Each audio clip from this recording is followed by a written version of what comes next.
राष्ट्रवादी केन्द्र नेपाल राष्ट्रिय मुक्तिका लागि सञ्चालन गरिएको आर्थिक, सामाजिक, सांस्कृतिक तथा राजनैतिक मुक्तिको शान्तिपूर्ण अभियान हो। यो कुनै राजनैतिक दल अथवा एनजीओ होइन। यो त राष्ट्रिय मुक्तिका लागि स्वतन्त्र साझा संगठित अभियान र शान्तिपूर्ण आन्दोलन हो। सदियौंदेखि नेपाल र नेपालीहरूले आफ्नो वास्तविक पहिचान कायम गर्न विभिन्न रूपमा निरन्तर संघर्ष गरे तापनि अझै मुक्ति पाउन सकेका छैनन्।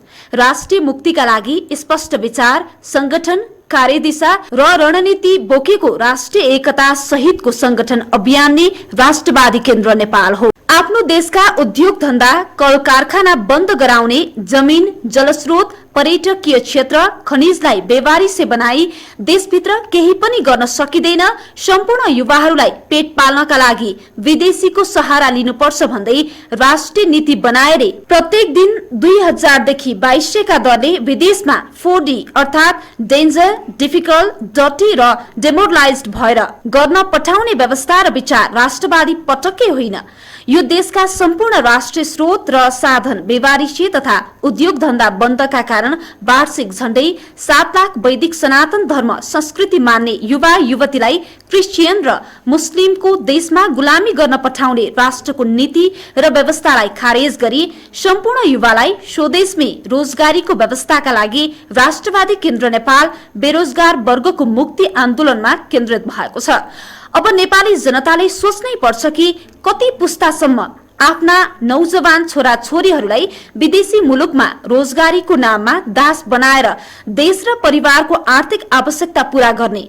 संविधान त हामीले पाएको अधिकार स्वास्थ्य, शिक्षा निशुल्क र योग्यता अनुसारको रोजगारीको ग्यारेन्टी व्यवहारमा कार्यान्वयन गराउनुको लागि संगठित भई संघर्ष गर्नुको अर्को विकल्प हामी सामु छैन। बेरोजगार वर्गको मुक्ति भनेको रोजगारी हो। रोजगारी भनेको औद्योगिकरण र व्यवसायीकरण हो।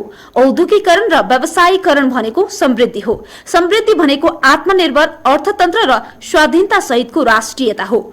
बेरोजगार वर्गको मुक्ति बेगर आर्थिक, सामाजिक, राजनैतिक, धार्मिक, लैंगिक, जातीय र क्षेत्रीयताका साथै राष्ट्रिय मुक्ति सम्भव हुँदैन।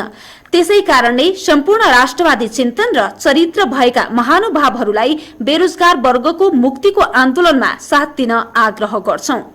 सदियौंदेखि चलिआएको नेपालको सभ्यता, संस्कृति र पहिचान मौलिक प्रकृतिका छन्।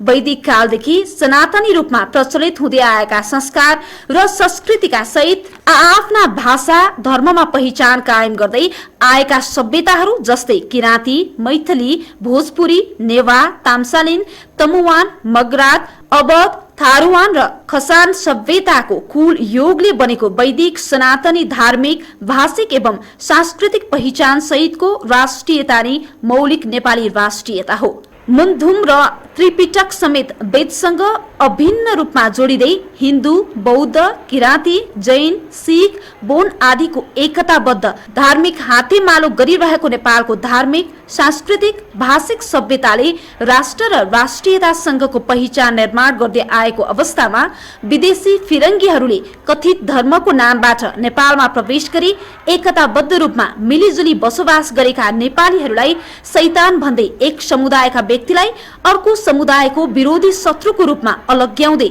नेपाली बीच लडाई र झगडाको बीच चढ्दै हिँड्ने कार्य तीव्र गतिमा अगाडि बढिरहेको छ। यस्तो अवस्थाले नेपाल र नेपालीको भविष्य अन्योलग्रस्त बन्दै गएको छ। यो स्थितिमा आफ्नो धर्म, संस्कार, पहिचान र भाषा संरक्षण गर्ने जिम्मेवारी प्रत्येक जनताको कर्तव्य भएको हुँदा अब नेपाललाई वैदिक सनातन धर्म सापेक्ष राष्ट्र कायम गरी नेपाल र नेपालीको प्राचीन कालदेखि निर्माण भएको पहिचान कायम गर्नका लागि सम्पूर्ण राष्ट्रवादी नागरिकहरू संगठित भई आफ्नो अधिकार सुनिश्चित गराउन यो राष्ट्रिय मुक्ति अभियान र आन्दोलनमा सक्रिय रूपले सहभागी हुन अपील गर्दछौं। पटक पटकका राजनैतिक संघर्षहरू हुँदै यहाँसम्म आउँदा नेपाली जनताले निराशा बाहेक केही पाएनन्। सरकार जसले चलायो पनि रोजगारी, समृद्धि र राष्ट्रियताका सरोकार राख्ने पक्षहरू कमजोर बन्दै गएको छ।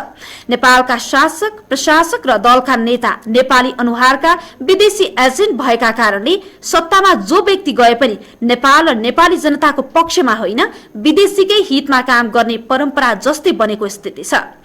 यही गलत परम्पराले नेपाली जनतामा निराशा मात्र होइन आक्रोश पैदा भएको छ।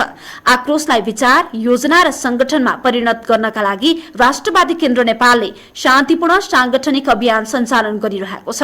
बेरोजगार वर्गको मुक्ति र वैदिक सनातन धर्म सापेक्ष राष्ट्र निर्माण गर्नका लागि राष्ट्रवादीको हातमा सत्ता अनिवार्य शर्त बन्न पुगेको छ। जनता सचेत हुनुपर्छ।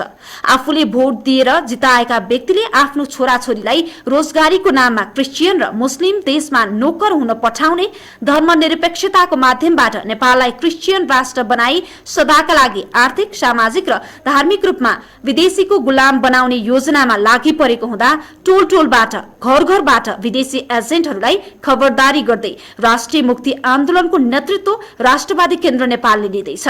राष्ट्रवादीको सत्ताले मात्र उर्वर जमिन, जडीबुटी, जलस्रोत, खनिज, पर्यटकीय क्षेत्र, बन्द उद्योग पुनः सञ्चालन गरी रोजगारीको ग्यारेन्टी, शिक्षा, स्वास्थ्य निशुल्क, सनातन धर्मको संरक्षण गर्न सक्छ भन्ने सत्य तथ्य कुरा नेपाली जनसमुदायलाई अवगत गराउँदै अधिकार मागेर पाइएन भने खोज्नुपर्छ।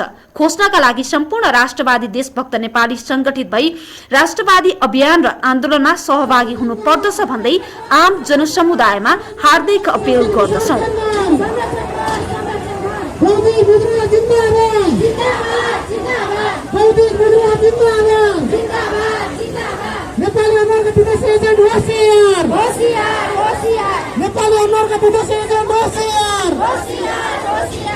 राष्ट्रवादी केन्द्र नेपाल